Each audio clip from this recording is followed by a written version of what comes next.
யாருக்கிட்ட உதவி கேட்கணும்? அல்லாஹ்வுக்கிட்ட மட்டும்தான் உதவி கேட்கணும். அதான் ஒரு கவிஞர் சொல்றார், லா தஸ்அலன்ன புனைய ஆதம ஹாஜதன் வஸ்ஸலில்லதி அபுவாபுஹு லா துஹ்ஜபு. ஏ மனிதனே, மனிதன்ட்ட போய் உண்ட தேவைகளை கேட்காது. நீ யார்கிட்ட கேட்கணும் தெரியுமா? அல்லாஹ்வுக்கிட்ட கையேந்தணும். ஏன் தெரியுமா?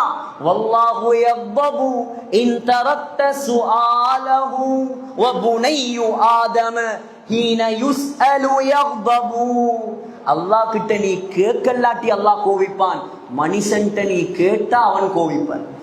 ஒருக்கா கேட்டா தருவார், ரெண்டாவது தரம் கேட்டா தருவார், மூணாவது தரம் கேட்டா என்ன ஆச்சு, வேற ஒருத்தரும் இல்லையா அவங்களுக்கு, நாலாவது தரம் போனா கதவை பூட்டிட்டு வீட்டுல உட்கார்ந்துருவான். இதான் மனிதன்.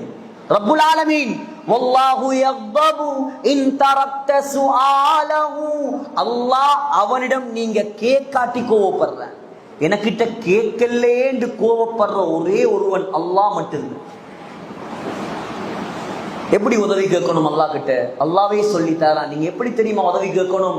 வஸ்தஈனு பிஸ்ஸப்ரி வஸ்ஸலாம். பொறுமையை கொண்டும் தொழுகையை கொண்டும் உதவி தேடுங்க. யாருக்கிட்ட தொழுகை இல்லையோ சகோதரர்களே, அவனுக்கு அல்லாஹ்வோட உதவியே கிடையாது. தொழாதவனுக்கு அல்லாஹ்வோட உதவி இல்லை. நீங்க சொல்லலாம், அவர் தொழுறல்ல, நல்ல பணக்காரனா இருக்கிறார், நல்ல வசதியோட இருந்த அல்லாஹ்வோட உதவியா? அந்த வசதியை வச்சு அல்லாஹ் சோதிக்கிறான் அவனை. வசதி இருக்கிறது, அது அல்லாஹ்வோட உதவி அல்ல. அல்லாஹ்வோட உதவி என்ன தெரியுமா? உலகத்தில் அவர் தீனோட வாழ்றாரா, அல்லாஹ்வோட அச்சத்தோட வாழ்றாரா, அவர் தான் அல்லாஹ்வோட உதவியோட வாழ்றார் உலகத்தில்.